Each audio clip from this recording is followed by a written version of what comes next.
Um, Hello everyone. Greetings, greetings. What's cranking, good people? We are back again. Tell a friend, the Chief and Go, each and every Thursday at 8 p.m. live.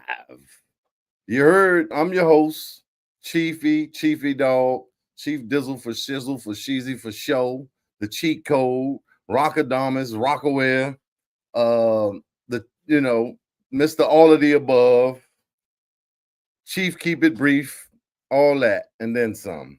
Tall, beige, and handsome. You heard? How's everybody doing? How's everybody doing?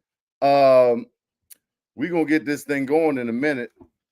Got a special guest tonight, Tony from Downtown Dialogue, who have created the film What is GoGo Music? If you haven't seen it, you need to go check it out. It's definitely a great piece of work and representation of our culture. You know what I mean? So I'm gonna bring him in a minute, but I'm just checking in, making sure everybody all right. There's a war going on outside. Nobody's safe from. You living in the district, you got to be on your P's and Q's. You know, seeing what it do, making sure everybody all right. Because oh, I got to change my thing right there. If y'all checked out the show last night, that was a pretty goddamn good show. Appreciate anybody who tuned in with Dr. Rhonda Hamilton, who will be running for mayor. She had a lot of great things to say and a lot of information and stats. She was just on point, man. And, just a genuine care for what's going on in our city. And she's had her boots on the ground. She's been working in mental health and in the community for a long time. So yeah, that was like a last minute jump, but we pulled it off, and it was a great show. If you tuned in, appreciate you. If not, you can go to YouTube or still on Facebook and go check out the replay. Chief would go live with. I gotta change my banner, y'all. I ain't even changed my banner with Tony, right? From Downtown Dialogue. Now this guy, I told him he got a gift. I look at some of his stuff, and it's really good. I mean, the topics, the subject matter he covers, and he's out here in these streets, which is not an easy thing to do. That actual tech, that format is called Man in the Street, which I want to use to go out and do my Chief and go trivia, but I haven't quite got to it yet because it's not the easiest thing to do. Now let me spell this right before y'all be talking about me. Dialogue. Yeah, so but I'm gonna bring him in. What does this text say? I'm supposed to put my joint on Don't Interrupt. But yeah, clap it up, give it up, give yourselves a round of applause. Oh, okay. Because you're here, you're breathing, you're alive. God is good, won't he do it? Yes, he will all the time. Okay. Wait a minute, let me do this like this. Send a link through Gmail, right? Just give me one little bit of second, and we're gonna get this thing going. Get it going. S okay. All right. Oh shit. Okay. Okay. Give me a second, y'all. Give me a hot second. Oh. Okay. Boom. Send that link off. And I need to turn my joint on do not disturb, but I'm glad I ain't do it yet. Oh, okay, it's in there, baby. So yeah, oh man, you know what I didn't do? Hit live on Instagram. I always forget about Instagram. Yeah, so I'm gonna give y'all a piece of it too. I'm gonna give y'all another little sneak peek of the joint, and then I'm gonna bring him in. Let me remember how I do that. Share screen. Yeah. Boom bop boom bop bow. So I'm gonna give y'all another little piece. Loud. So get comfortable and turn your speakers up because this ain't a documentary about music. This is GoGo. So I'm Reverend Tony Lee, the pastor of Community of Hope AME Church, and I am a child of go-go music. I'm a child of the region, Southeast baby, raised in Prince George's County, and I've been listening to go-go since. But I think the first go-go tape I ever heard, I was in the sixth grade. My name is Frank Forame. My association with go-go music goes far back as I would say 5th grade in elementary school. Well, Felix Stevenson is the government. They call me Chief, Chiefy. Was born. My father was Big Chief. I came into the world as Little Chief. My association with GoGo is I actually played with the Huggabucks, Huggabucks band, starting about 93, 94. We were like 16 years old. I would define go-go music as a music form that was birthed out of the DC region. When I talk to people about go-go, I try to explain it to them about the way you look at hip-hop if hip-hop never went international. Once you get that go-go groove, once you get that beat in you, you can't get it out. I don't care what nationality you is. Once you get it in you, you stuck with it. Go-go music is polyrhythmic, syncopated percussion. I mean, that's really what it is. It's Afro-Cuban, is these rhythms that come from the motherland, right?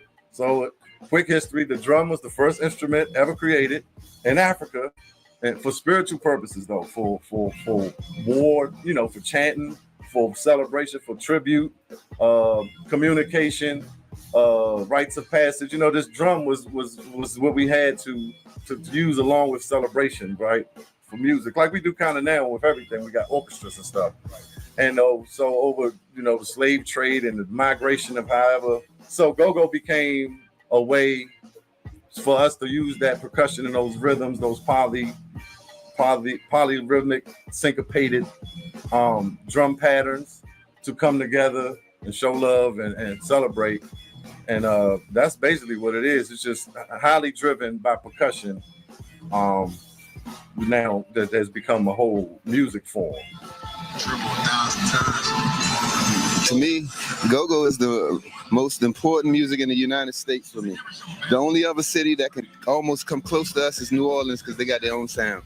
To me, DC is the most unique place in the whole America because we have our own sound. Nobody got a sound like us. Nobody.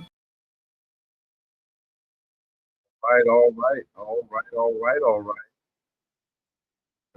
Thank you for that. So that's a sneak peek of what is go-go, my downtown dialogue. What is go-go music? It's on YouTube right now. Go check out the whole thing. Shout out to Jordo and 5. I don't know how to pronounce that. River. That's like the Roman numeral joints. Like, what's up, 5? Appreciate y'all tuning in. My man Pooh, Abdul Hakeem. Yes, sir. You on YouTube, my man. Appreciate y'all tapping on in, checking in, locking in. About to bring my man Tony to the stage, man. Talented young brother, man, so we can get to know him a little bit. What's happening, family? What's happening, Chief? What's happening? How you feeling? Hey, man, pretty good. Busy, right? Just like ripping and running, making ends meet, but I'm good. I seen I didn't get a chance to actually watch it yet, but the Miss Hamilton, I had no clue she was running for mayor. Me either. When that's is a buddy of mine, that's his wife. They called me yesterday, like, yeah, what's up with your platform? And I'm like, oh hell yeah, Oh, that's cool. When is DC elections this November? I think it's 26. Oh, okay. Do they do the mayor every year? I'm not sure. No, yeah, I think they do, but it's 26 or every couple years. Because I saw she having she having an event in a couple weeks, and I think it was like Hamilton 26. So yeah, man, I was excited about that, especially with the stuff going on in DC, and it was like, perfect time to come talk about that. Yeah. And at the same time, let them know, hey, I'm about to come help. You know what I'm saying? Help me run. Yeah, but to the people who's here for the GoGo video, thank y'all so much for tuning in. Like the one dude who said it in the video, once you get that groove in you, once you get that go-go in you, it's no getting it out. He goes, I don't care what nationality you is. It's the truth, man. I listened to GoGo when I was a kid, and this YouTube channel has been me being an investigative journalist, but it's also been me doing passion projects. And when I really thought about it, I'm like, man, I've listened to GoGo my whole life, but how much do I really know about it? Not a lot, not a lot at all. And I'm like, this is something that would be so perfect for a documentary. Like this is a story with deep lore. This has a lot going on. And not only that, yo, what's up, Patrick? My man Kogan in the chat, Tyler and Jordan too. They was in here. Okay, Dimitri. Okay. But what was I saying? This was perfect for a documentary. It's got so much story, and even when I watch back the documentary, I'm like, it's so much more that could have been in here. Like, even in an hour and a half, you still can't get the full story. You still can't get the full story. Yeah, no, but of course, it's just so many years of what it's been. It's like hip hop, right? 50 years. Our 50 years is 26. Pretty much, if we count Bustin' Loose came out in 26, right? It's one of the biggest first GoGo records ever. So now that's what we want to start now. I'm trying to figure out where this guy, Tony Forame. Yeah, Forame. You got it. Yeah, where this guy came from, because like you say PG County. Where did you grow up? What part? I grew up in Bowie. I grew up on the nice part. I grew up in the nice part. I grew up where God bless. Shit. Yeah, right. What's wrong with that? What's it called? Bowie High? Yeah, I went to Bowie High School. I graduated 2022. Bowie High School is the high school where they selling weed out front, but everybody getting dropped off in Benzes and Range Rovers. That's how I like to describe Bowie High School. Yeah, I've been up there because I went to Bowie State, and okay. You know, I've been around at the letter. I don't know why I was out there. I wasn't doing nothing crazy. I mean, all right. I wasn't up there taking girls. It wasn't even that, but I was up there for some reason. I might have been like delivering. I used to deliver stuff and drive trucks, and I just remember seeing the let out. And we played at Bowie High School too. We definitely played. Yeah. So. Yeah, now Bowie. I grew up right there in Bowie. I mean, as you've seen from the documentary, Dad's a total DC head. DC's just where he's from. He DC native. And Mom grew up right here in Laurel. I'm actually living in my mom's old house right now, my grandma's house. So I got Mom around me all the time. That's where she grew up. But what was I going to say? So growing up in Bowie, Mom and Dad both listened to GoGo, but Mom was really the one who was playing it in the car and playing it on the radio. Hi, Melanie. She was the one who was playing on the radio. So the reason why I can sing you Sardines front to back is because of Rachel, because of Mom. And then, you know, when I talk to Dad about GoGo, that's when he can offer me the stories. That's when he can offer me the information. My dad is also just super funny. So I'm like, I got to have an excuse just to put him in this in any video, period. So when I told him I was making one about GoGo music, as soon as I told the idea to him like 3 months ago, he was like, oh man, and he just started going about. He was like, man, air raid, trouble funk, blah blah blah blah blah blah. These are to tell you the truth, Chief. This is the first time I ever even heard the name Trouble Funk. This is the first time I ever heard the name Air Raid. You know what I'm saying? Yeah. I mean, that's a while ago. I mean, you probably wasn't even born. Those movies were before my time. Yeah, you know, in essence, Trouble Funk is around now, but you know, those records, you know, when they was on top, you know, touring and stuff, when their name was ringing, I was a youngin', or you know what I mean? I mean, definitely. So no, that makes sense. But it's funny because like you told me about your father and you got a lot of history from him and this and that. I don't know if you told me he was gonna be in the doc, but I'm watching it. And I'm like, that white dude knows, you know what I'm saying? He did. I was watching it on my phone at first. So now I pulled the computer, I said, he hitting the J. It never to the doc, it never dawned on me. So just now I was going to find a clip to play. And he said, what's his name? You know, he said the last name. Oh, yeah, Frank. Yeah, my name is Frank. You know, like, oh, but it took me a minute to realize, and you already told me. I was like, oh, that's but yeah, he was good. The only thing he said, I think, he was talking about outside shows. He said something like Wilkins Park. Or something. It's Wilmer Park. But everything else was on point. Yeah, like he was on point. So hold on. Speaking of being on point, I realized that there was a club called the Panorama Room, and he kept saying the Camerama Room. Are these different clubs, or is he messing it up? People know what he's talking about. You know what I'm saying? Yeah, that's how Frank get down. You know, you gotta grab it all, and he gonna lay it out for you to play it out. You get what I'm saying? Right. Yeah. Nah, he was good, man. Did you go to school for journalism, broadcasting? Not at all. Not at all. Because the thing is, so I was doing YouTube, like doing little gaming videos when I was like 12 to like 16 years old. And then I had just given up because I had been doing it for 4 years and I had just hit 1,000 subscribers. What's up, Sean?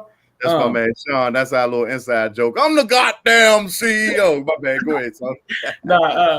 What's it called? So basically, when I was in school, there was a videographer class. I'm sorry, videography, and I joined that class. And as soon as I did, it was during COVID. It was online, and since it was online, I'm the type that I got to connect with people in person. Looking at somebody, my teacher on the camera every day, everybody else in the class got their webcams off. You're not able to even see anybody's, facial expressions, nothing. And with them on the computer, I just didn't make the connection. So I wasn't ever passionate about it. He would put out assignments like, hey, go make a small 3-minute film and just have these elements to it. And I would just bullshit on it. I wouldn't do none of it. I wouldn't submit the work. I would just skip on a lot of these assignments. So then come to the end of high school, and I joined the union, the union, like a electricians union, IWBE, Local 26. I'm sorry, IBEW. I joined them, did my test for the apprenticeship because my dad's an electrician. He a master electrician, commercial, and I wanted to be residential. But I thought that was a good way to go. Unions is good right now. Money's good. Retirement, life insurance, all that.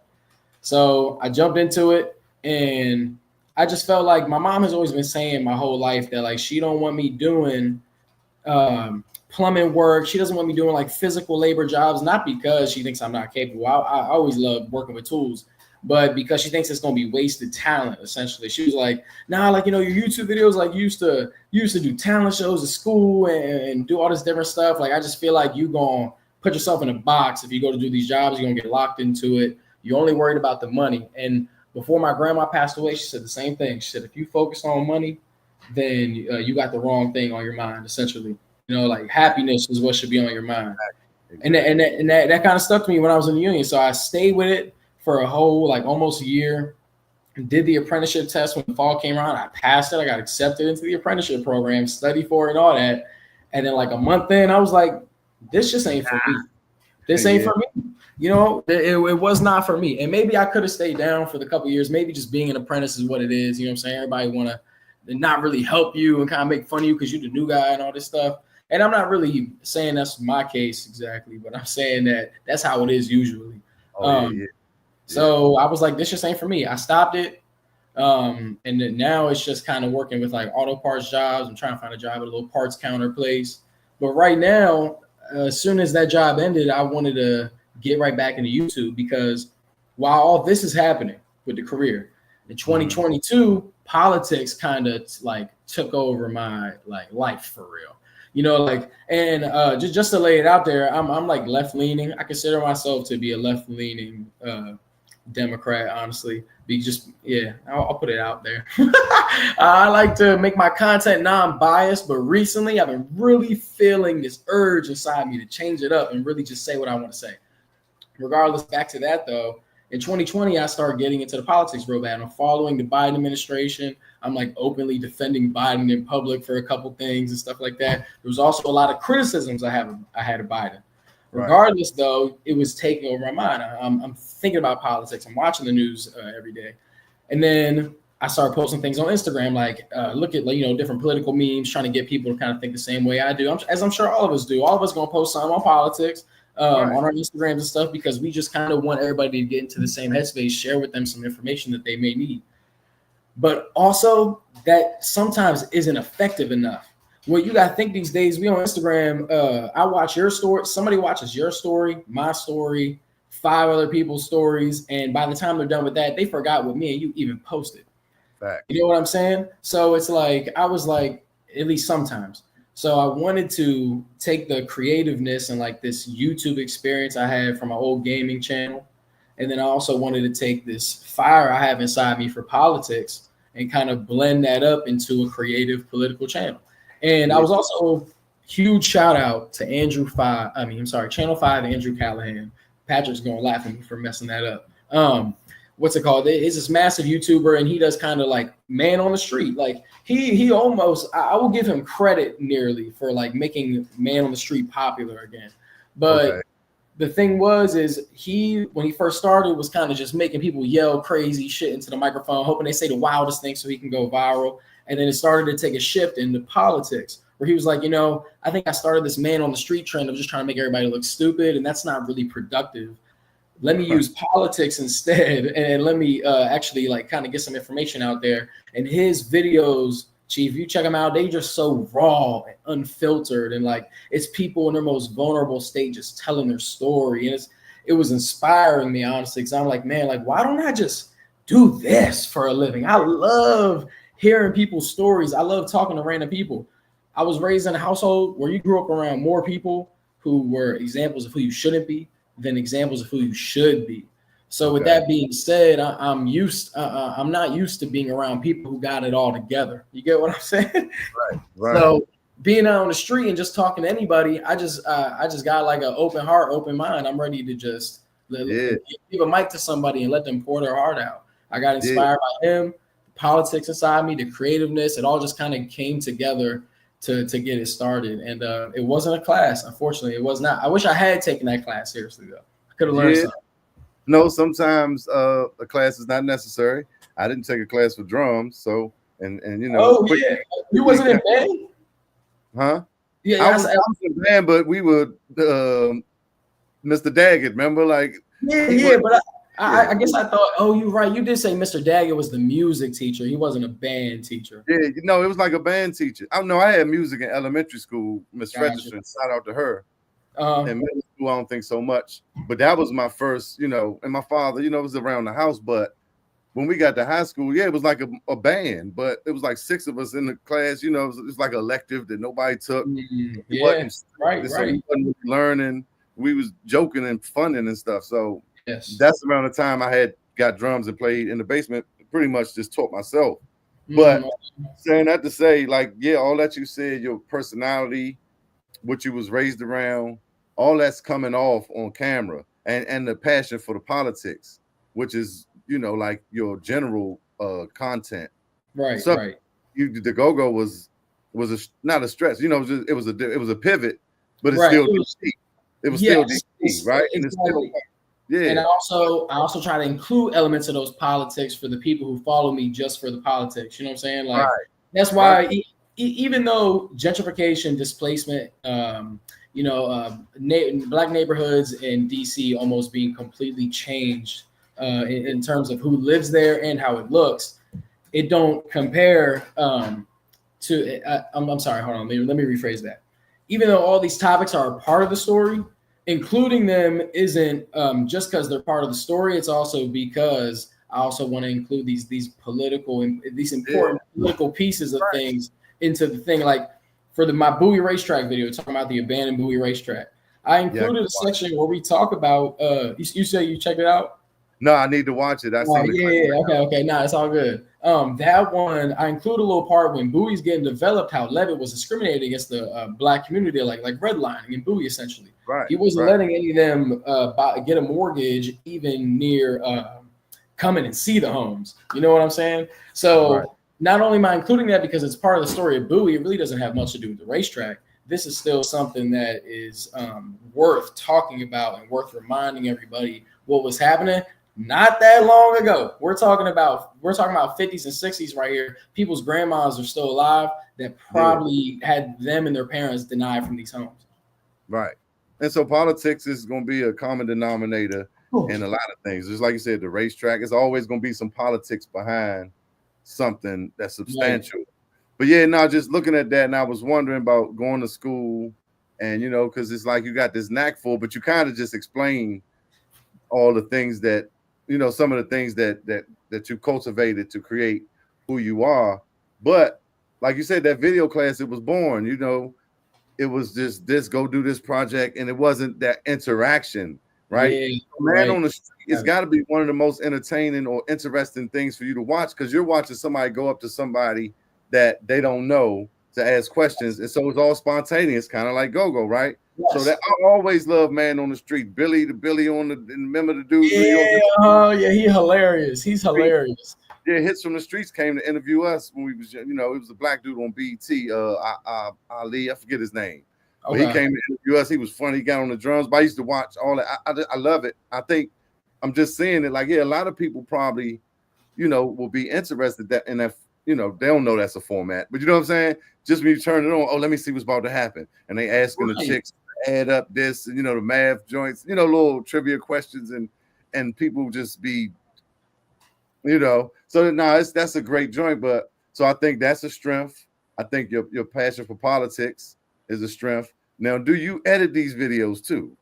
I do. Or does man name? I was gonna say it's funny because when we first was, I think it was like guys must have been like a week ago, but I remember you hit me and you said was at the GoGo and left. Listen to it. Real. I mean, we seen that in the documentary. We seen. I'll go back to the topic real quick, but we seen that with Junkyard performing on the street. I mean, are you kidding me? When they were performing on the street doing their thing, there was every color of person out there watching this. I mean, of course, it was just a street attraction. It's not really a thing yet, but even still, I feel like that's where it was beginning right there. That's where people was starting to listen to the music, starting to feel the music, starting to take the music home with them, sharing it with people around them. Like these are the times that are happening. Yeah. But what was I about to say? I gotta send you the Junkyard video from Maine in like 2008, right? They like in Maine or somewhere. All white people. And I told you we would do that.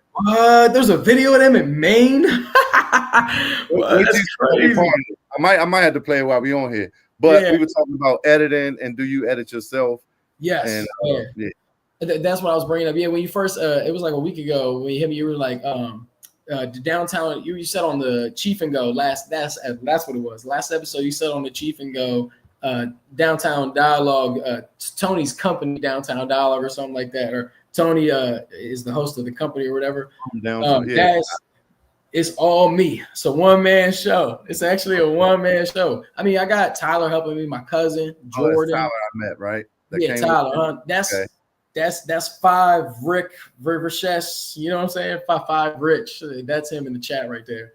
But I just got my friends to help me. I just forced my friends to help me.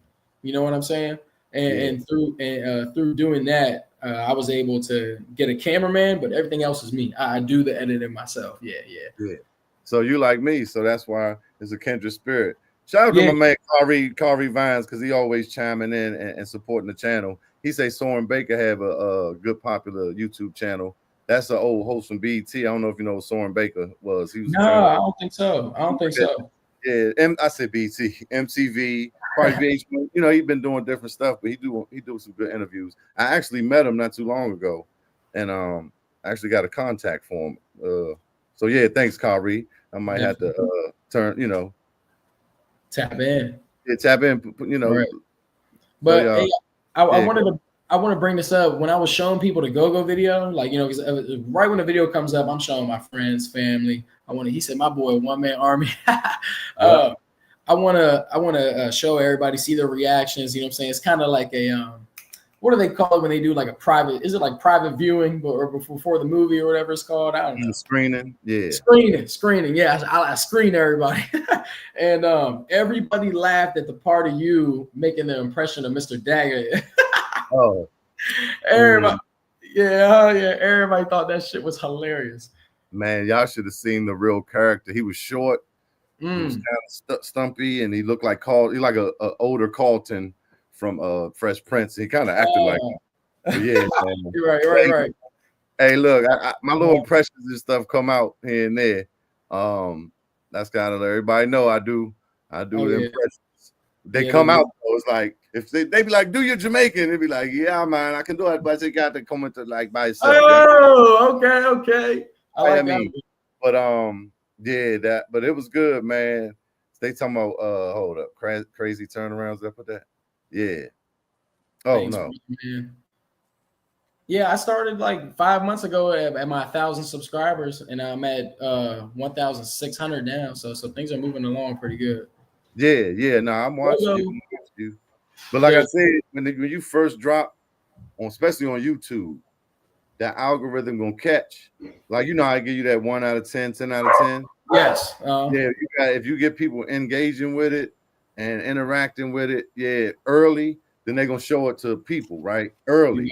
And more people gonna share it and show it, especially if it's good. If it's some trash, it ain't gonna. yeah. So it gotta be good first. But I've been noticing how them joints catch on. That's why I was, you know, I got 3 or 4 YouTubes. I was like, I'm gonna drop this joint everywhere. Yeah, no, Yeah. you the man for that. Seriously, because I be doing the same thing.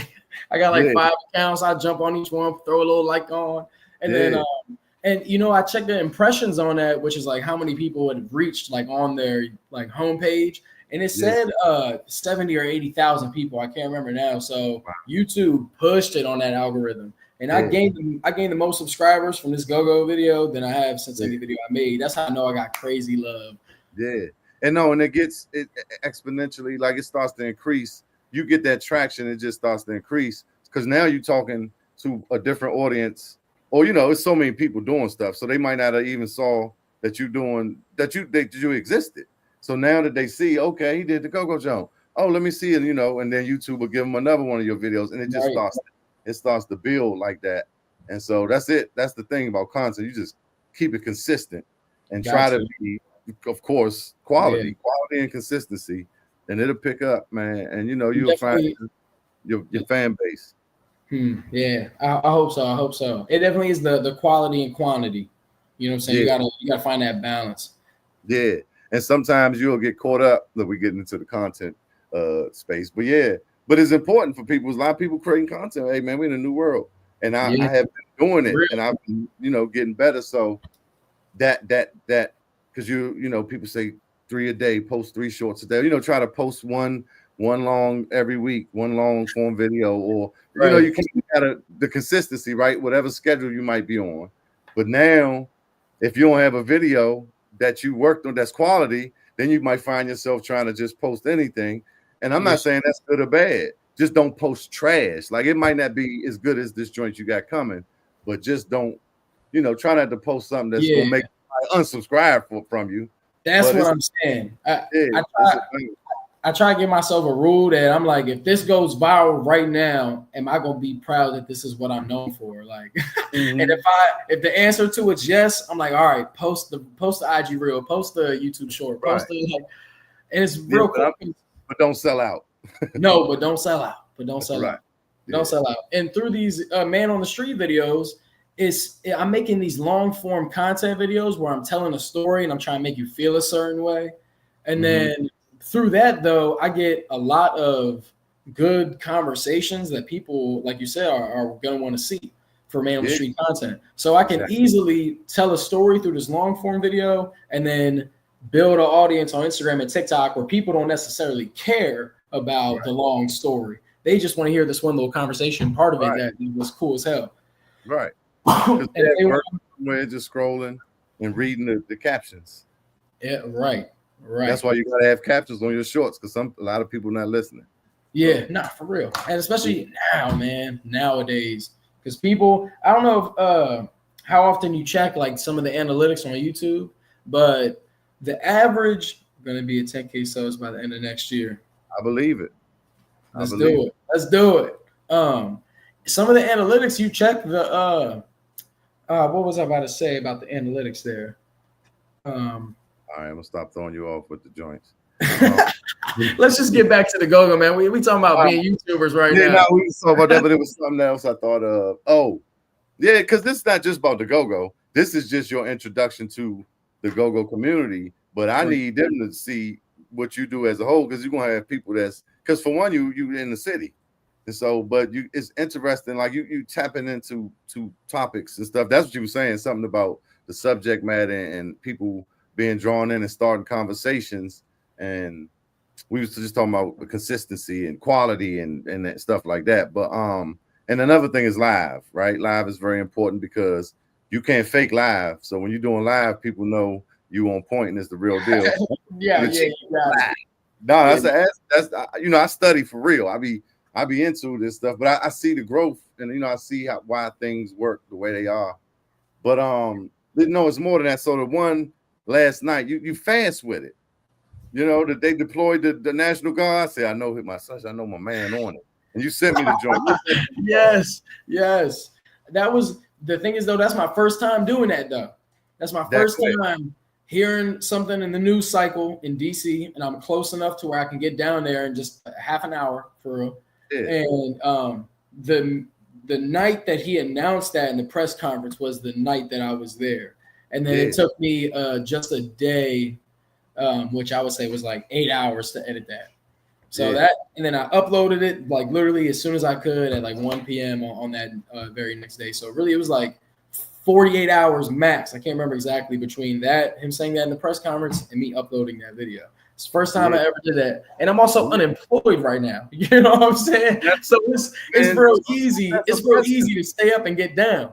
Right. Now listen, there's different type of people in the world, right? You went to the electrician joint. Most people, they would, you know, they're going to understand the apprenticeship is a certain thing. They're going to go through it because that's going to pay off in a certain way, because a lot of people are built and designed a certain way. Everybody not entrepreneurial or have that passion or that drive. The drive is most important. So sometimes being unemployed and quitting them jobs, though it might look crazy to people in the moment, it's something that God is calling you for. Like I keep telling you, you got a gift. So yeah, that allows you the time to edit for 8 hours, right? And then your the passion for the politics. So you got to try to look at everything as nothing happens by accident. And so, in my opinion, the way I see the world, everything happens for a reason. You just look at why. Why it's happening, right? So yeah, you was on that joint quick. And back to what you were saying about engagement and conversation with people. The lady who brother died. Yeah, all of the homeless dude, the people you got, right? The different walks of life, the homeless dude, the Jamaican lady, just the older white ladies, different perspectives. She like, yeah, some of them was like, hell no. But the homeless dude was so informed about everything. Man. Like, wow. I was learning and just even seeing a different perception or aspect of homelessness that I never thought of and never been homeless. But I always real. Yes, that's the whole point. You got it. That's the whole point. No, that was good. But I understand, like, I don't shun people. I'm not that type of, you know what I'm saying? Right. I know that. But then as you came to the end, even with the kickball team, they was drunk and hyping. That's a different crowd. But let me hear their perspective too. And they was like, hell no. It was MPD, you know. Yo, go. So I think it's, you know, you show different aspects. I think that's a great eye for what you're doing. And like I said, a lot of times school not going to teach you that every time. Real world experience is something that God, a gift that you have, teaches you that, and then the trial and error perfects it and polishes it. So I just wanted to say, yeah, that joint last night, he went and did a joint the night before. The night that it happened, he was on it. And y'all just gotta go check out his channel, man. Downtown Dialogue.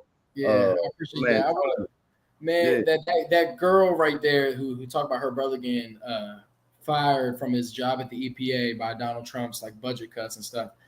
That one tore me up, yo. Yeah. That one was a hard. And I felt you. I was like, yeah, man. I had no other voice.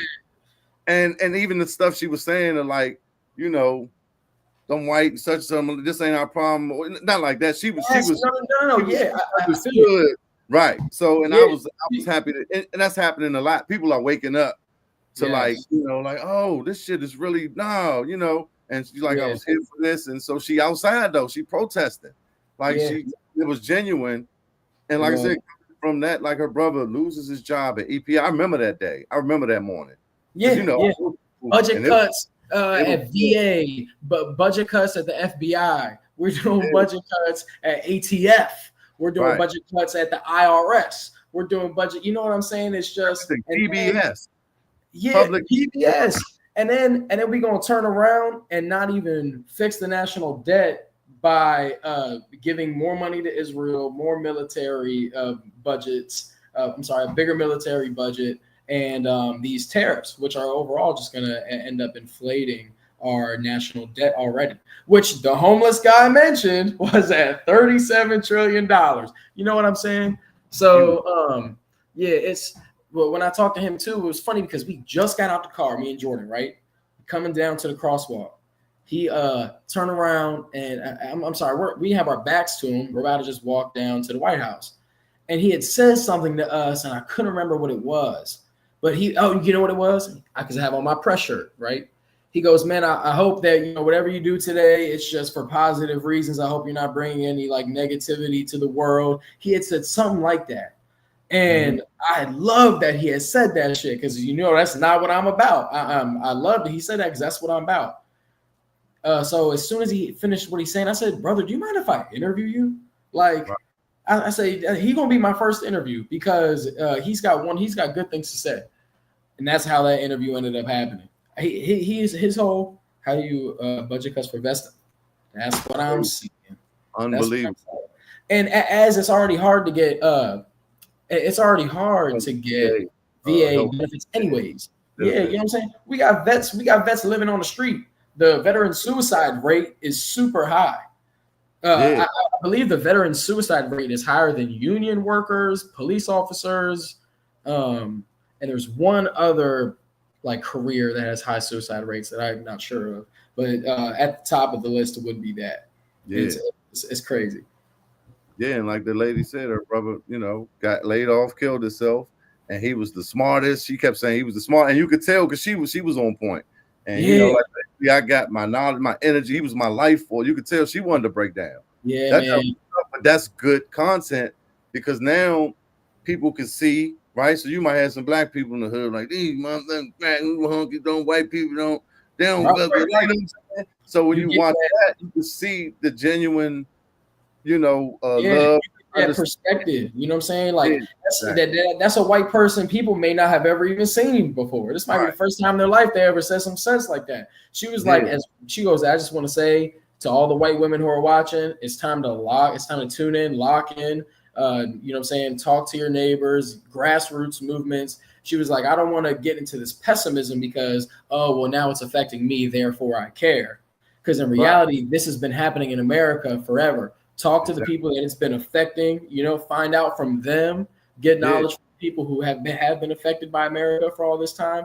And that's how we're going to end up like moving forward. She goes, as white women, we have this voting power or whatever commercialized power we have. And she's absolutely right. She's absolutely right. If whatever white women start wearing, whatever, I'm sorry, because I don't want to say exactly like that because now I'm generalizing too much. But with white women, what they say is going to get more press. Well, what movements they're standing up for, like Taylor Swift moved the needle on the election, dog. She did.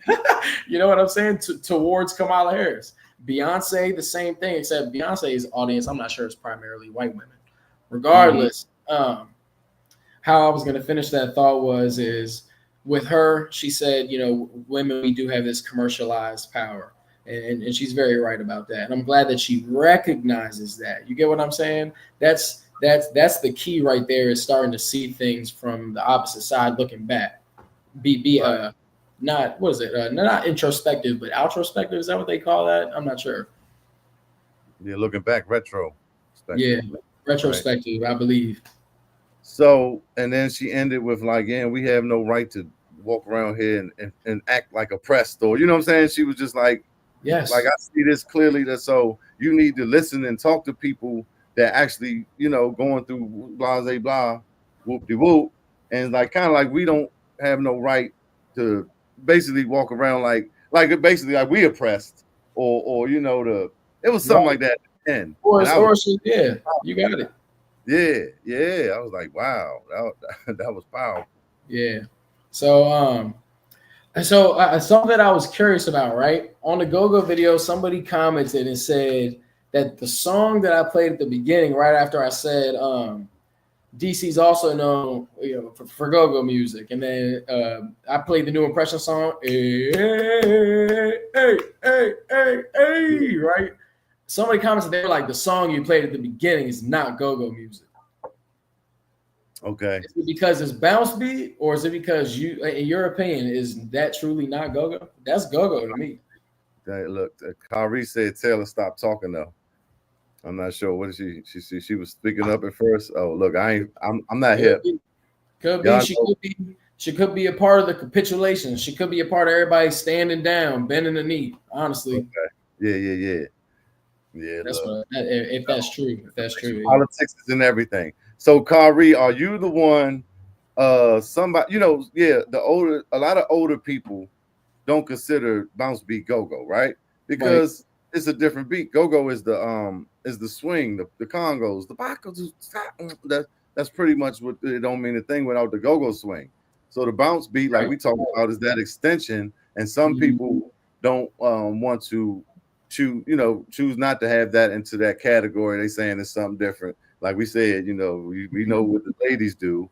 And I mean, it's a different right. Everybody says something like marching band music and boo boo boo. But when marching bands hit go-go songs, kind of like when they hit Earth, Wind, and Fire or anything dynamic with horns, it's some of the crankingest stuff. I remember being at Bowie State and they was hit Can I Get Down, when I was young. And I was walking through the crowd like they don't know. Go ahead. Exactly though. Real. And it's like over time I've come to appreciate, especially being in the studio. Like I never played with a bounce beat band. I mean, I've tinkered with it. One day we was playing with Soul Patrol. We ended up at a rec, and we were like top 40 older band, and it was just all youngins. And I just started playing bounce beat, right? But over time, as I started producing it and playing it for myself, and then kind of listening to what they was doing, and I'm gonna take it to what I'm doing differently. You know what I'm saying? And yeah, it's very simple. It's syncopated, but it's very simple. So some people that come from a different school or era of train of thought say, man, that a lot of people don't like it. I've talked to people and like I think Stomp told me like I couldn't even believe it. So that's just a matter of opinion. In my opinion, the bounce beat is an extension of what go-go was. It's another form, right? It's a branch of it. Just like you got boom bap hip hop.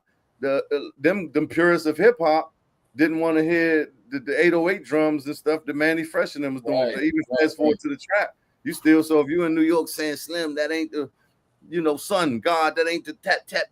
Son, God, got the Timbs on. I mean, got the fuck. New York. Yeah, so but at the end of the day, it's a different sounding, a different. But since it's under the branch of go-go, you know what I'm saying? It's just that's go-go. And I seen there was another comment. Roll of Time's been a part of our thing. Yeah, that's my man Dale. That's a fact. See, we from the old school, but yeah, like they do it a little different. But that's been something that work the walls. Is where the bounce beat come from, right? Traditionally, work the walls to the dope jams that ended up being the bounce beat. But go ahead, what you about to say? There was another comment on there, and I can't remember exactly what he said. I'm actually about to blow because I got so much love, and there were only 2 comments where somebody had something to say. Always. But I came here to lock down both of these comments with you too. Go-Go lost his funk too with the new and old Go-Go. I mean, yeah. I mean, like you said, the death of funk for real. The death of funk is when the death of funk was not too. Well, when that happened, there weren't too many years between that and rap coming into go-go. So it's kind of like, or at least in my opinion, I believe. So it's kind of like, with that being said, there was no kind of, there was still go-go rhythm, but there wasn't the swing, like you said. Like with Chuck Brown, you could really just rock back and forth. And there's other go-go songs where you gotta be moving a little quicker, in my opinion. Dale say, "Yep, the Shuby." Yeah. Hey, Dale, did you make up Shuby or was that E? Right? I was.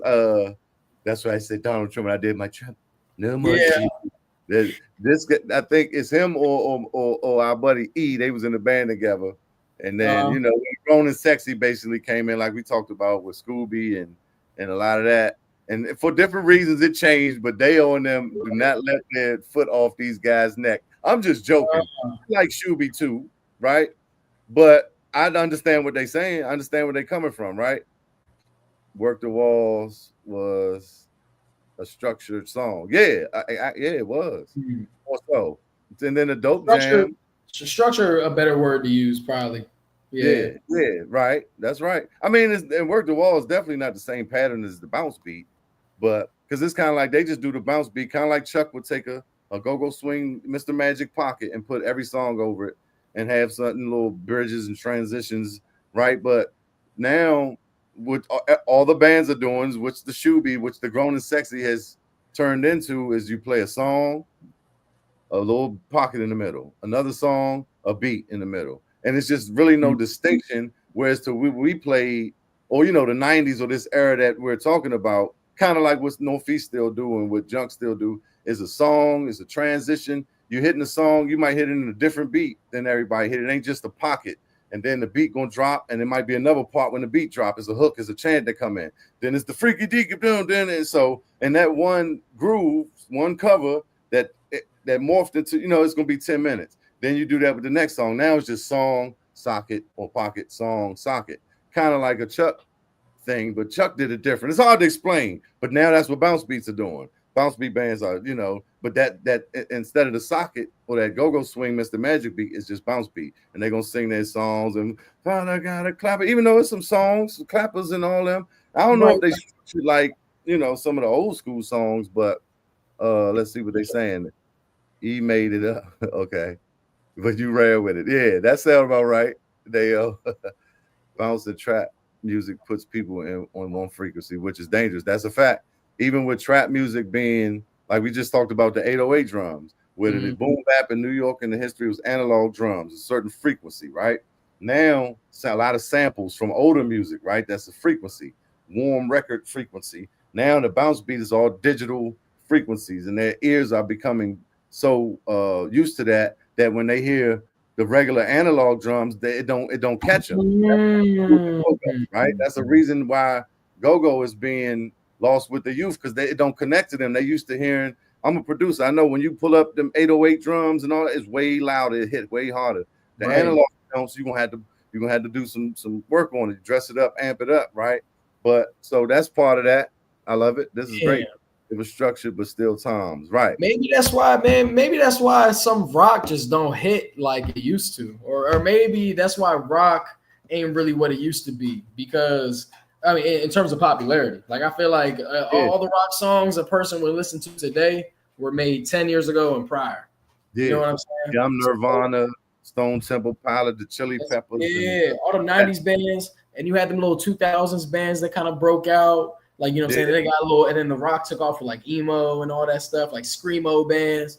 And but like rock, like the rock we know, right? That's like the band. So a lot of times it's probably a singer or a songwriter and the bass and the guitar and the drummer laying down that foundation in the studio. Then they're gonna come add parts, kind of like we make rap with the drum machine and the synthesizer. We started to produce music with less people, so it's a less of a frequency, energy, a synergy that's going on. So that might be part of it, because it was a band thing. Like you was back in the day, they had the whole band in there, and all right, we're gonna go through this, and they might go overdub some vocals or guitar part or bring one person in.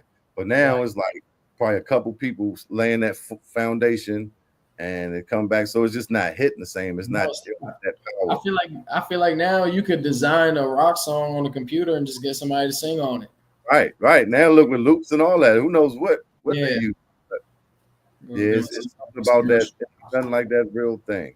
All right, look, this is the worst comment we have right here. You ready for this? All right, he said that shit you're showing at the beginning is not go-go music. Wait, hold on real quick. Remember when I showed the bounce beat? It was the New Impression song, and I said the old heads can't agree on whether this is good or not. Yeah. I meant that shit.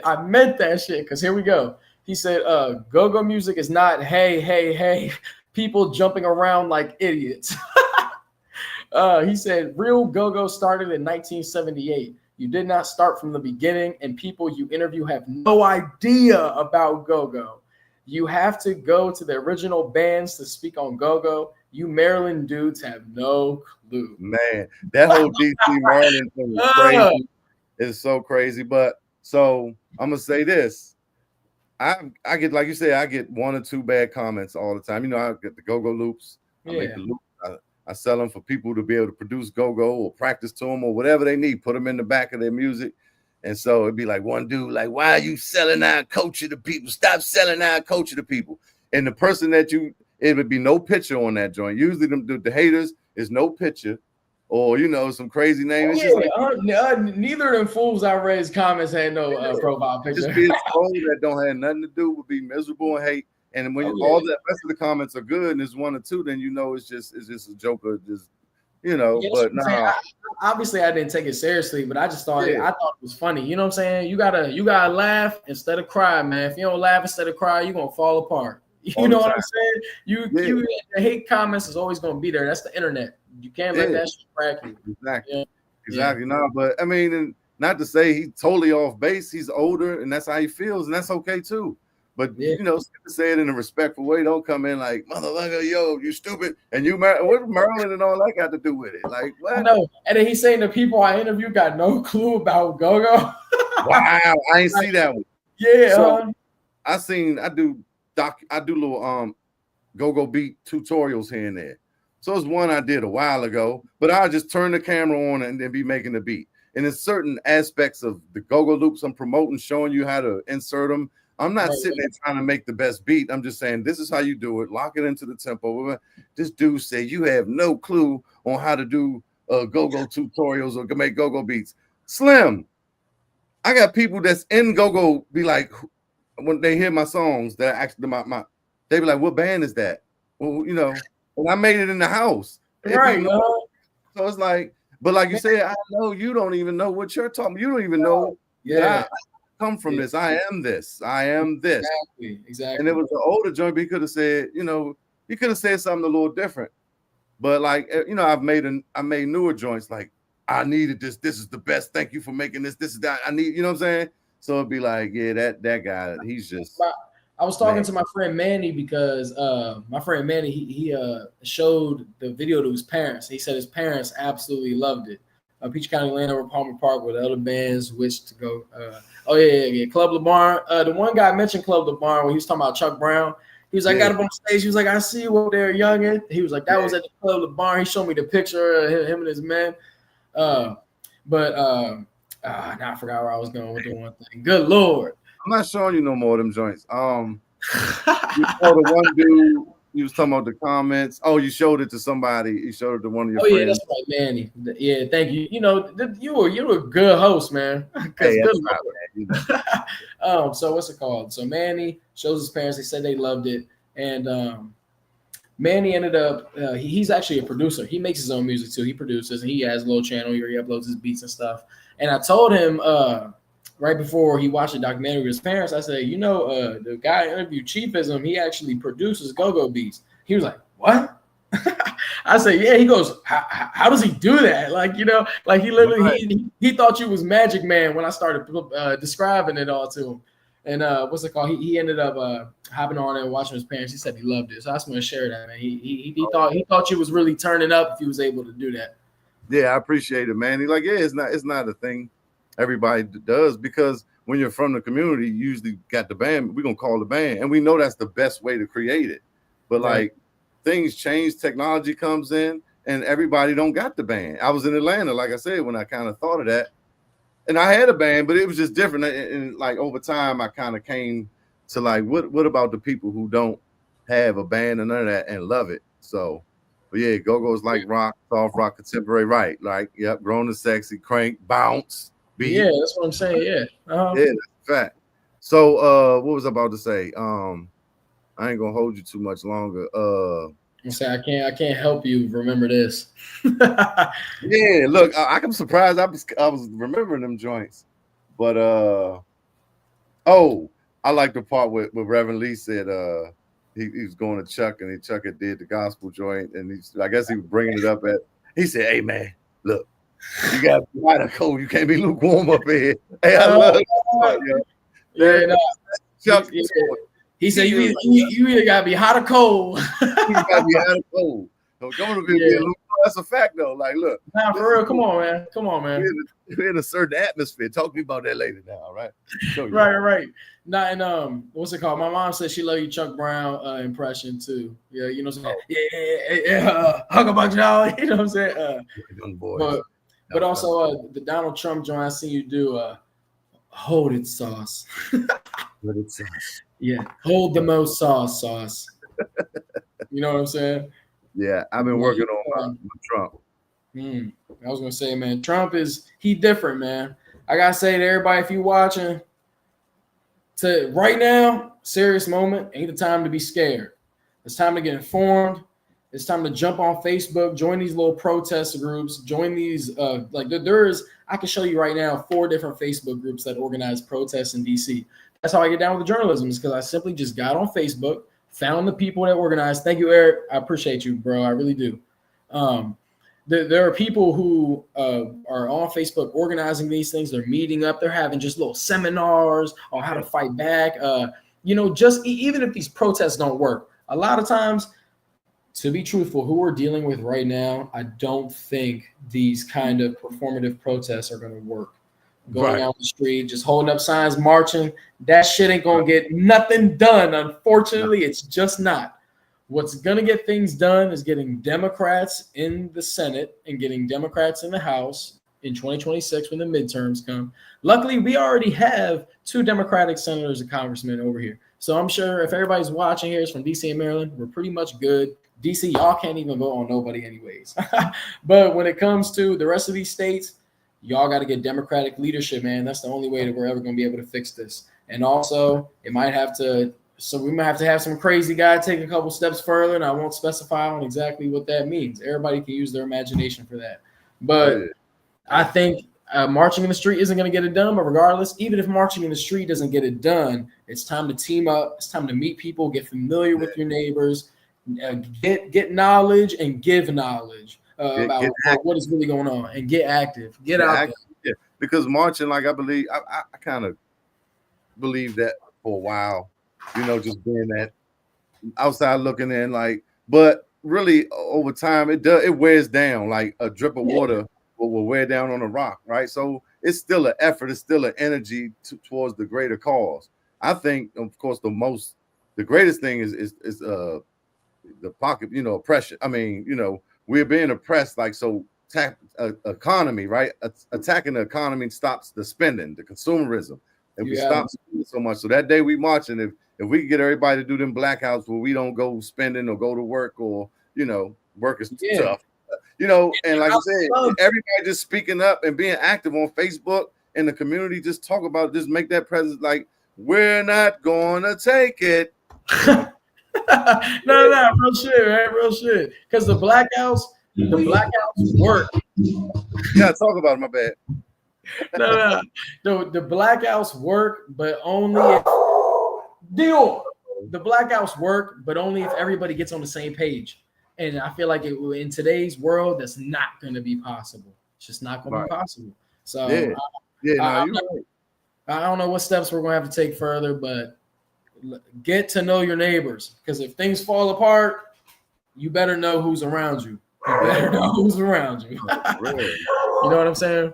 And some water reserves, some canned food, and have a plan. That's true. Look, we never know. Carl say Chuck lived in the DC area, not just DC. Fact, I've been talking to like Rome from the Scrapers and just different people. The GoGo. I mean, a lot of, I guess, members. A lot of history is in that Chapel Oaks area by the Ebony Inn, right? A lot of stuff. Chuck, I guess he lived right around the corner. Buck's supposed to take me to the house so I could get a picture of it, but it's a house he lived in. But yeah, Wally, my man Wally, that's Sugarfoot Rick cousin, Kigo, Tommy Broadwater, the Ebony Inn, that whole Chapel Oaks. That's where the Scraper was, right across the street. When I was, I met Rome Bucks and a lot of them. But it's across. You go up the street, DC is the line right there. Sheriff and Eastern. But yeah, so a lot of history from around there. Quality Band and speaking of Chuck, I had no clue until I started doing research for this documentary. I wish I had kind of had more time to want to include this part too. But Wiley, Chuck Brown's son, isn't his name? It's Wiley Brown, ain't it? Yeah. Okay, yeah. I had no clue. I listened to his songs. Yo, he sound like Chuck. He putting it. I don't know if that's really how he talk. If he putting a little rasp into it just to grab the same Chuck, you know what I'm saying, or grab that same feeling. But regardless, man, he sounded just like Chuck. Like, it was crazy to hear him on a track like that. Yeah, I gotta get him on here. I was talking Yeah, to sure. Greg Pete. That's Greg Pete. That's Chuck's other son. And so we was Mm. talking about, yeah, I was playing a song one day about summertime. And it said Chuck Brown Band when I played it, but I'm just thinking, oh, it's just something. Hey, shut up. And Hey, look, we both yelling at the dogs. yeah, when yours barked, I said, I'm surprised mine. Yeah. But so I'm like, yeah, this Godfather, y'all, you know, this and that. And I listened to it like later, like that ain't even Chuck. And I had to tell the people, like, yeah, oh, you Crazy. know, you're doing a great job. But yeah, I gotta get him on here. Yeah, that'd be crazy. Yeah, a lot of history over there in that Chapel Oaks, Fairmont Heights area. Jam and Jeff, you know, was over there. This is like a lot. I'm not thinking of it all right now, but I was like, wow, I know that. But yeah, and you know, Chuck from North Carolina. So yeah, this whole DMV DC thing is just crazy because a lot of us that are here, parents moved up from the South to look for bigger opportunity, right? You know, progression and expansion, and they moved to DC, and then DC, you know, they might have lived there for a while. Some of them might have been in bad neighborhoods or the neighborhood turned bad. So they said, I'm gonna go here to Maryland. And then now you're in Maryland, 5 minutes of a walk away from DC.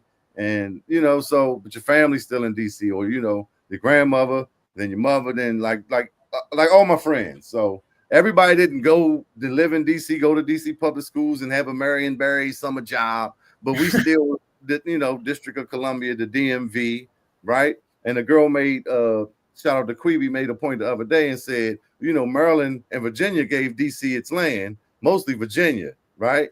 Mm-hmm. So, and most of y'all scared to go over that bridge and face your daddy who gave you the most land. And that's it, man. That's for the home with that. Yeah, you know what? I'm gonna use that. I'm gonna be like, DC was Maryland. All right. So y'all talking all this.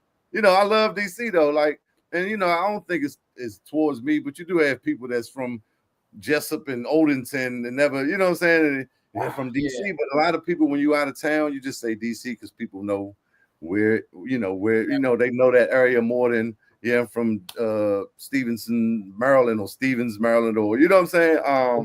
But yeah, like I've been right here, southeast, north, you know, my family from both sides, and just been in and out. And I went to school, I went to Blade, PG County, baby. I'm from PG County, you know what I'm saying? If you whatever. Hey, I don't like it's so intertwined, man. You could never say that that DC and PG, if you want to just say PG, at least just that's what I'm saying. If you want me to specify, but right, So, but I was also gonna bring up. Dad said when you were bringing up like bands early on, you had brought up Happy Feet. My dad was like, he was like, wow. He was like, I completely forgot about Happy Feet. You know what I'm saying? Hey. It was cool to watch him react to what you were saying and get the same little connections. Or the part when I said, what neighborhoods have changed since y'all was kids? Y'all was just going like this back and forth, just shooting out names. Like that was a cool part. And I want to bring that up. And also Pocket Band. With the one, I think it's only one girl that's in Pocket Band, the new little band out of Annapolis. Pocket 3 is what it's called. Yeah, Pocket 3. Sorry, Pocket 3. The one girl that's in the band DM'd me on Instagram and said that she loved y'all's interviews and she loved the film. She want to tell me like thank you for the shout out at the end and all that stuff. She told me she appreciated it, which was cool too. So I got her on Instagram. I could just send her she can get on here too. I think that'd be cool. Get a little pocket. Yeah, definitely. I need to talk to them. And for sure. I got Jess Paul, and I know he working with my man Sean. Say, nah, Maryland I'm the goddamn CEO. Felix is goddamn fault, man. Maryland, Bama. We got work together. We got work together. That's my man Sean. He funny as shit. He's saying Sean. 46, smoking guns. That's him. Okay. Oh, guns. Nah, he fucking with us. But yeah, so I appreciate all that. I definitely need to get with them too. Like, you know, TJ's grandmother then reached out on certain posts because I'm talking about them a lot and sharing, and you know what I'm saying, because it's important. I mean, it's the most important thing. And they even hit me to another band. I always forget their name. But they tagged me to another band on the clip where me and T-Bob were talking about them. That's another young band. So that's the thing that makes me the most happy. Okay, I'm the most happy to see young crankers. I want to see the young people crank. If not, GoGo's dead. Okay, big guy Trump. I'm not the problem. You're the problem. Okay. But no, favorite part, one of my favorite parts, is when, as I told you about the good to go, and what's it called? Oh yeah, and I showed you. Go ahead. Yeah. It's called something else now. The little part of good to go. Yeah, but what's it called now? So people could go. I never remember the joint. Oh, it's damn, you got me too. Oh no, yeah. It's easy, like but fast something or God damn. Hold on. I'm about to tell you right now. But yeah, no, that was funny when you know what? Short fuse, right? Yeah. When you asked, I think Reverend or somebody, was like, that was trash with your father. That joke was trash, just like we talked about, right? And yeah, then he was like, man, he said the best thing about Good to Go was at the end when they fought in the parking lot. Right. Yeah. And I told you the best thing was seeing Chuck and Tony when they was younger. And you put them in there too. Yeah, I did. Yeah. I noticed that. I was like, okay. I looked up I looked at the movie, I watched through it, like, I would like skip 5 seconds, and then I pulled up on the part of Chuck and Trouble Funk, like you said. I was like, I gotta drop the same right here when he says that. You know what I'm saying? But the funniest part was when like the glass was broken. It was like, ah! After selling some trash, it was like, yo, what? Yeah, he behind the gates, like, no. Yeah, that shit was so awful. That was good editing, though. I'm telling you. Yeah. Like, and then the part where it's the broken glass, and he's just like, like just tripping. I'm like, what is this acting? And then with the shot went on for so long, I'm like, man, like this was trash, man. Tony Lee wasn't exaggerating. Like this is no. That was bad, man. That was bad. That's why I never catch on, but that was hilarious. It's like the stuff you pick. It was just little stuff you was picking to put in there. Even with the one you did yesterday, and I think the girl was talking. You showed the people in the boat getting rocked. I was like, wow. He's kind of like, hey, this is good. Right. But, he talking about how people like think they have belongings and wealth and all this shit. I was like, I'm not putting a boat in there. Right. All that shit gets your world gets shooken up. Exactly. He said, and all that shit gonna crash. And I was like, the boat crashing. Right. Nah, you got good eye. You got a good energy. That every time I've talked to you, but I ain't, it's been a couple times, but just seeing you on the man, doing your thing on Downtown Dialogue. And I think that's important for doing Man in the Street. It got to be a certain energy that come across to make people open up to you or even talk to you. Yeah, exactly. Yeah, that's what I'm saying. I think it's a gift you got, and it looked like you said, you just got on that other Jones. So I think you got some momentum going, and I say just run with it, man. Just keep following your gut on what to do, and just get out there and do it. Because like I told you on that YouTube, once you monetize, it'll start increasing. Yeah. I think I'm doing like that's why I do this. I got at least every week, so that's gonna help with my viewers. Yes, that watch time like this. And you know what was I about to say? Right before the GoGo video, you need 3,000 watch hours to be monetized on YouTube. Okay. I had 1,500 watch hours because the Bowie Racetrack video really put me all the way up. And then when the GoGo video came out, now I'm only 500 watch hours away from 3,000. Like that, people were watching that GoGo video all the way through. Like, and that's what I just want to say. Like, I appreciate you for the interviews.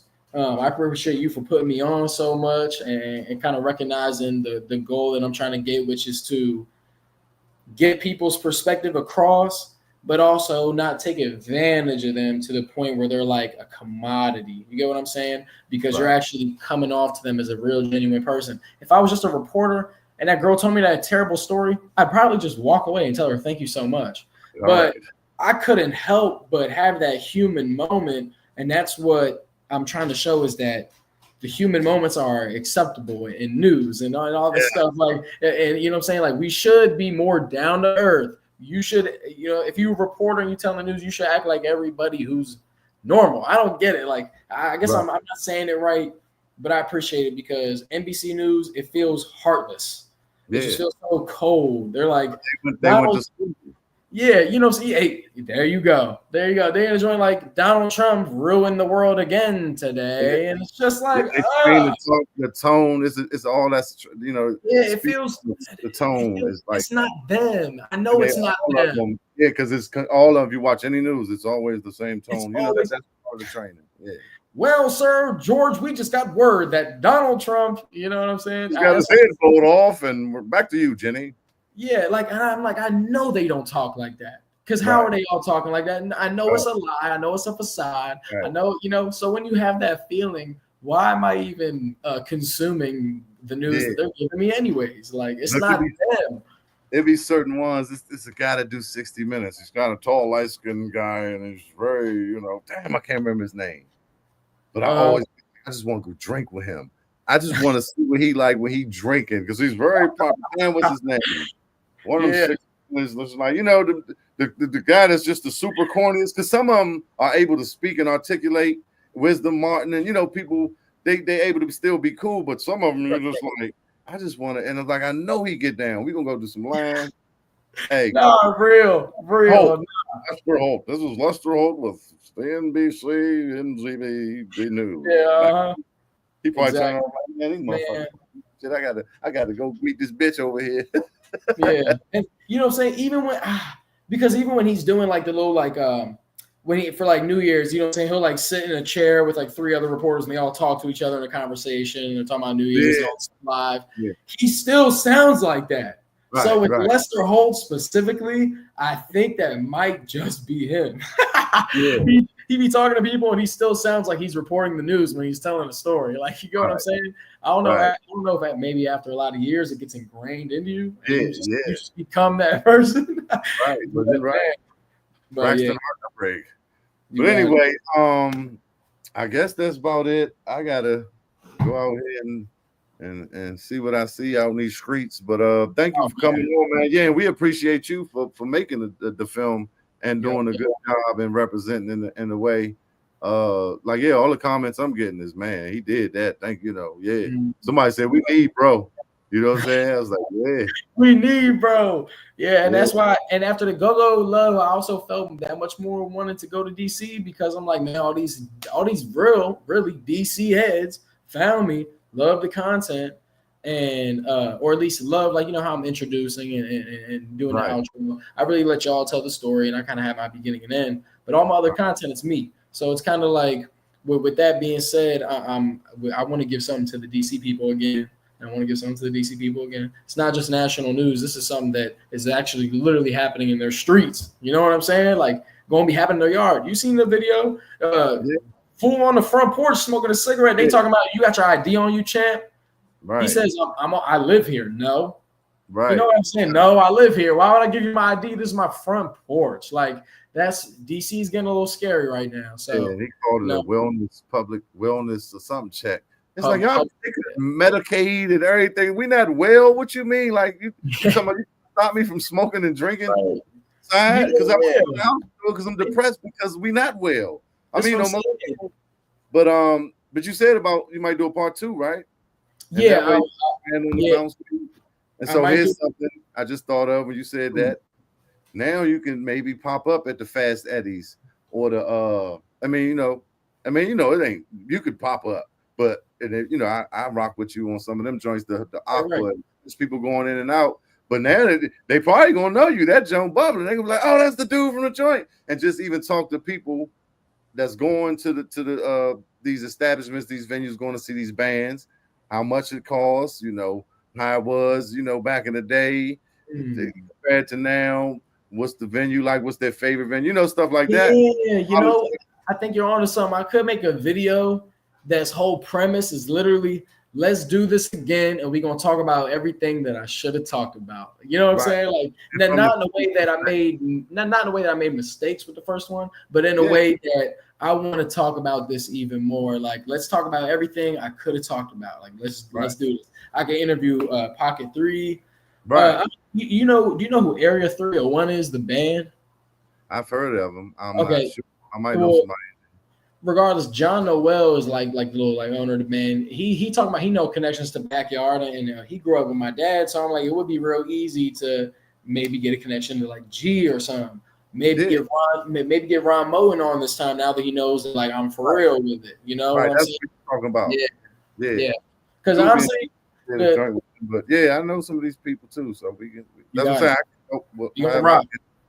But that people's perspective even is important. Just the patrons and how they feel about, you know, certain aspects of everything. Right, you know, right. and bands, like you're gonna catch the bands too if you go to these clubs. Yeah. You know, you might catch them coming in and out of one or two of them, or, you know, set it up after on That's a true. break. Yeah. Blend in some more man on the street content, because the man on the street was really only in the beginning when I was at the Home Rule Festival and I was talking about Chuck Brown. You know, I included the people sometimes, but throughout the rest of it, I kind of just let y'all take it away. You know what I mean? And I could be asking more people these questions throughout the history specifically. That way I can drop them in real quick. You know, just get some random DC head. So, but no, actually, I think I will definitely do a part 2. Whether it happens this year or early next year, I'm not sure, but it's definitely going to be a thing that happens without a doubt. I'm going to be working on that.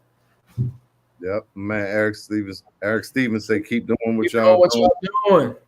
Salute. You the man, Eric. Thank you. Keep doing what you're doing, Eric. Keep reporting the real. Be safe. Thank you, Sean. I appreciate you. I will definitely be safe. I will be truly safe. I gotta my heart. Hey, you know what's crazy? Good to Go is hard to find on YouTube now. It's called Short Fuse, Kyrie. Short Fuse. Yeah. If you look up Good to Go, Short Fuse, put that all in one joint, it's gonna come up. It's the whole joints on YouTube. That's how I got it for the video, for the film. I just downloaded it off YouTube, took a little clip. But what's going on? I'll definitely be safe. I took my hard hat from the union that I had. I brought it home, spray painted it black, turned it into a press joint. I got a little press helmet now, so I will be wearing it if shit gets unchy. Shit get crazy. I'll be wearing that. Right. That's tight though, especially right now. Yeah, for sure. Going downtown right now is a little crazy. Yeah, downtown dialogue is downtown. But yeah, man, appreciate you, man. Definitely. We gonna, you know, reconvene this, like I said. And if you need me out in these streets or some connections or however I can help, I'm here for you, my brother. Yeah. You're gonna have to be in part 2. It's only right. You're gonna have to be in part 2. Absolutely. And look, you probably got some stuff that you didn't use that I might could use too. Like I definitely did, because you got to think we talked for 2 hours. We talked. Yeah. We was talking for 2 hours. I talked to Dad for an hour and a half. I talked to not Ramo and Tony Lee for half an hour. And somehow I managed to turn all that footage into just an hour and a half. You know what I'm saying? Right. So you did great. A lot. Because I can go, and I was like, man, it's good to see somebody else edit me, because I'm usually editing stuff, dude, so I got to figure out. Feel that. That's how I feel coming on the show. I'm like, shit, I'm getting interviewed tonight. Like, this cool. Right. Yes. Right. I know exactly what you mean. So, mosquito. All right, my man. Well, salute to you and keep up the good work. Yeah. And I'll catch you on the next one. All right, definitely. Well, I appreciate you. Appreciate everybody watching, and whoever watched the film, definitely go check that out. If you have not yet. So, but I appreciate you letting me on the show, and I will definitely be back. And you're gonna have to come back on for part 2. Absolutely. Yep, you got it. All right, Cheef. All right, I'm gonna hop out of here. You have a good night. All right. All right, you too, bro. All right, Cheef. I'll see you later, man. Peace. And I'm gone, y'all. Young Tony, man. Good dude, man. I like his energy. Love what he did with the doc. And I love what he's doing with his downtown dialogue brand. But yeah, I appreciate all y'all. I appreciate everybody for tuning on in. And special shout out and dedication to all my family and friends for coming in to the Cheef and Go, where we keep it cranking for the culture. Now I'm gonna get on out of here until next week, next Thursday. Y'all look out for Cheef and Kyrie, the Cheef and Go. I'm gonna call it the Cheef and Go with Kyrie. Cheef and Go Crank Convo with Kyrie.